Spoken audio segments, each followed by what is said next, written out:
Қайырлы күн, менің ақылды да зерек балақайларым.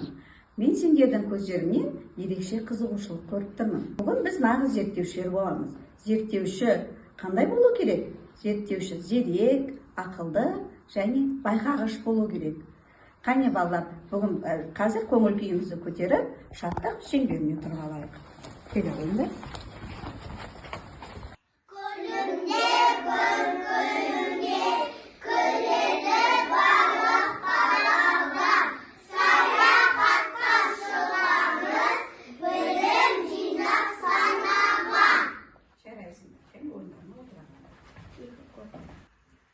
Балалар, экранға қарай қойыңдар. Экранда бізге кейіпкерлер тапсырма дайындапты.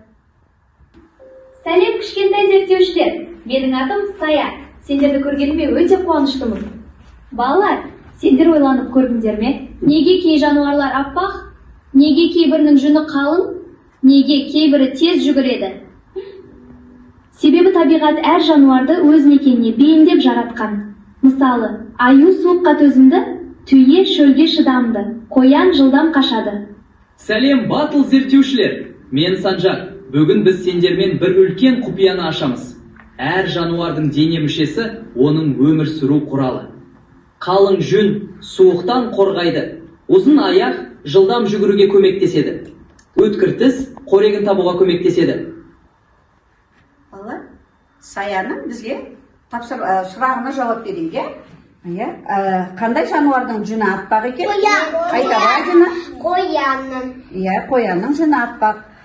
Қай жануар тез жүгіреді? Қоян. Қай жануардың жүні қалың? Айзер айта ғой. Аю. Аюдың жүні қалың екен, жарайсыңдар. Балалар, бізге жаңағы Санжар тапсырма берді, құпияны ашыңдар деді. Ол үшін біз бұл жерде жануарлардың азығын тап деген бізге тапсырма келіп тұр екен. Осы тапсырманы орындайтын боламыз. Жануарлардың азығы қоян не жейді, аю не жейді, қане кезектесіп шығамыз. Келе ғой. Экраннан не көрінді? Шөп. Шөпті қандай жануар жейді екен? Сиыр. Сиырың қайда? Міне. Бара ғой. Жарайсың. Дұрыс болды ма? Бал. Балды қандай жануар жақсы көреді? Аю. Бара ғой аюға. Дұрыс па? Экраннан не көрінді, Айзере? Етті қандай жануар жақсы көреді? Қасқыр. Қайне? Дұрыс бекен көрейік. Өте дұрыс екен. Қайсар? Келе ғой.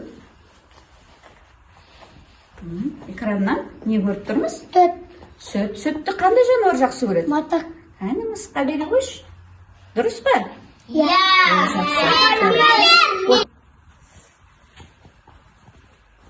Экраннан не көріп тұрмыз? Сәбіз. Сәбізді қандай жануар жақсы көреді? Қоян. Ал қоянға бере ғой. Жарайсың. Келе ғой, аяла. Экраннан қандай не көрінді? Банан. Бананды қандай жануар жақсы көреді? Маймыл. Қане маймылға бере ғой бананыңды. Апа. Алла, бізге Санжар мен Саяның екінші тапсырмасы дыбысты тыңдаңдар, қай жануардың дыбысы екенін табыңдар екен. Қане? Балалар, экранға назар аударыңдар. Мына экранда түрлі жануарлардың суреті бейнеленген. Ал мына түрлі түсті ұяшықтардың артында осы жануарлардың дыбысы жасырылған. Бір ұяшықты басу арқылы сол жануардың дыбысын тыңдап, қай жануар екенін танып, сол жануардың тұсындағы ұяшыққа апарып орналастыратын боламыз. Апай.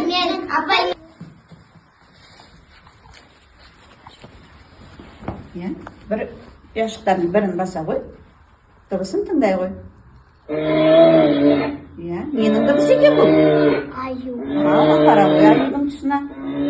Дұрыс па екен көрейік. Дұрыс па? Дұрыс екен, отыра ғой. Айда келе ғой. Ұяшықтың бірін баса ғой, жан. Баса ғой. Ненің дыбысы екен бұл? Қасқыр. Апара қойшы қасқырдың тұсына. Дұрыс екен, жарайсың. Айдай келе ғой.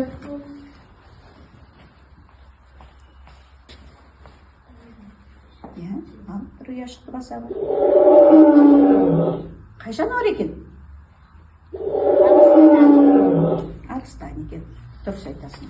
Мен апай, мен. Зейін келе ғой. Ал ұяшықты баса ғой. Ненің дыбысы? Ненің дыбысы? Түлкінің дыбысы екен. Жарайсыңдар. Сендер тапсырманы өте керемет орындадыңдар. Балалар, енді біз Сая және Санжармен бірге бойымызды сергітіп алайық. Келе қойыңдар.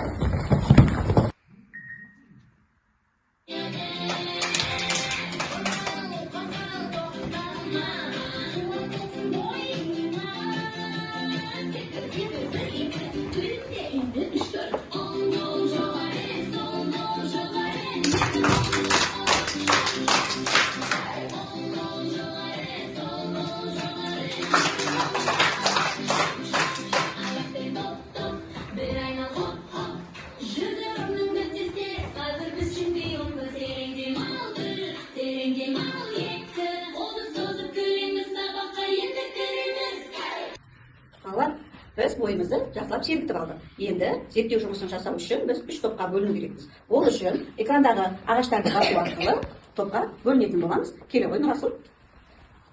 Қандай аңның бейнесі шықса, сол топқа барып отырасыз. Кәне баса ғой. Ең шықты. Иә, барып отыра. Келе ғой, Аида.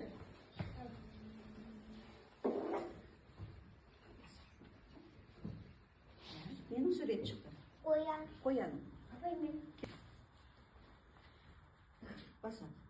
Баса. Иә. Ненің суреті шықты? Аю. Келе. Қоян. Қоян. Апай, мен. Кел, баса ғой. Қоян. Бар. Келе ғой, Зейн.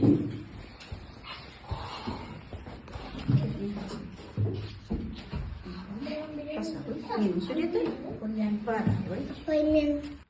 Бала, міне біз 3 топқа бөліндік. Арыстан, аю және қоян болып, иә? Міне, арыстан.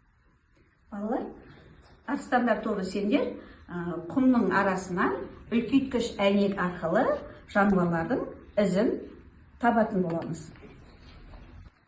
Аюлар тобы мына білімбук арқылы аюдың жөнін, тұяғын және денесін зерттейтін боламыз. Ал қояндар тобы, балалар, бізге біреу қоңырау соғып жатыр ғой, мен жауап берейін, иә?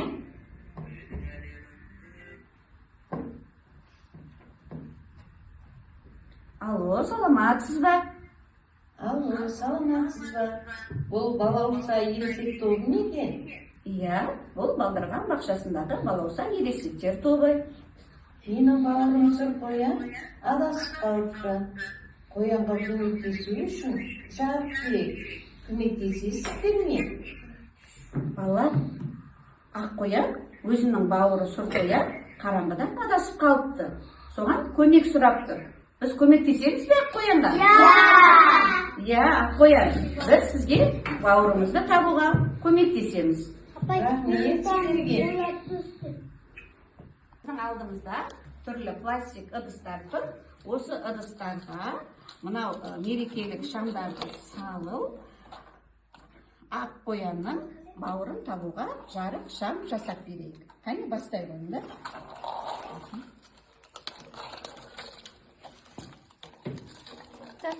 Міне Қайсардың жарық шамы дайын болды. Қане саған көмектесіп жүріп қояйын.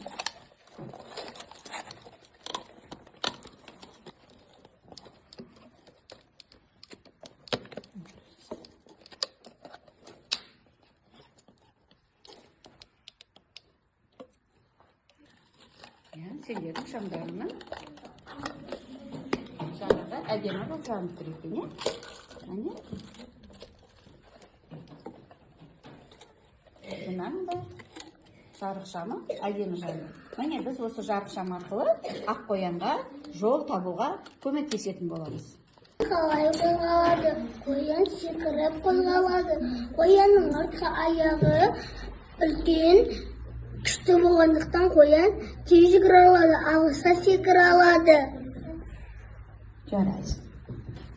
Ал аюлар тобы біз бұйым бұк арқылы аюдың денесін, басын және аяғын зерттейтін боламыз. Қай зерттеу ойындар. Айта ғой.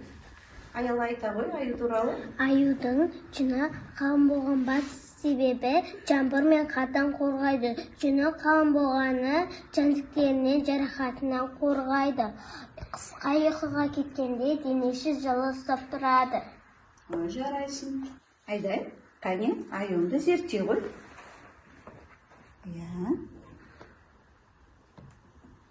Бұл несі екен аюдың? Қай жері? Аяғы жері.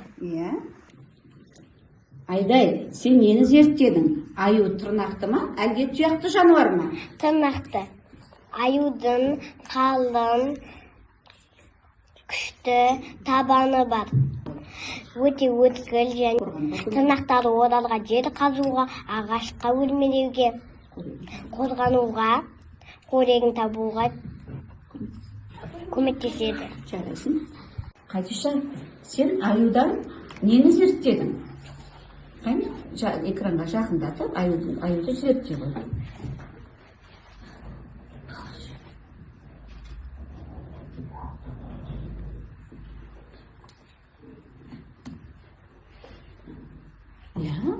Айта ғой енді.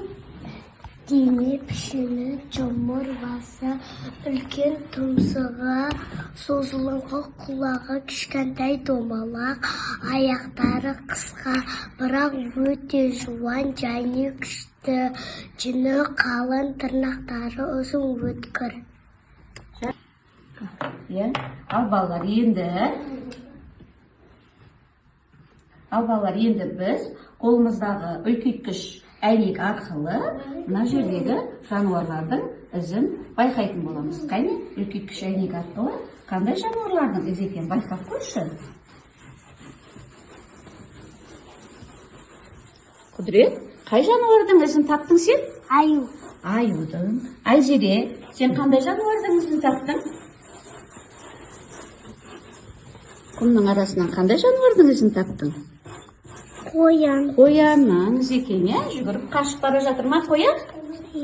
Ал, Айда, сен қандай жануардың ізін таптың? Қоян. Қоянның. Сен ше, Айғаным? Қасқыр. Қасқырдың ізі екен, жарайсыңдар. Сендерге көрініп тұр ма құмның арасынан? Жарайсың. Балалар, мұнда Бақаның сұрақтарына жауап беру арқылы бүгінгі іс әрекетімізді аяқтайтын боламыз. Келе ғой. Ал, баса ғой біреу. Қоян қалай қозғалады деген сұрақ қойыпты Бақа бізге. Қоян қалай қозғалады? Секіріп қозғалады екен.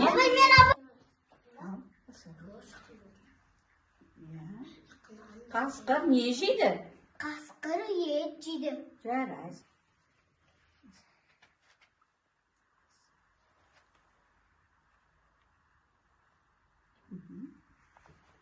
Қоянның құлағы не үшін ұзын? Қоянның құлағы дыбысы жақсы есту үшін.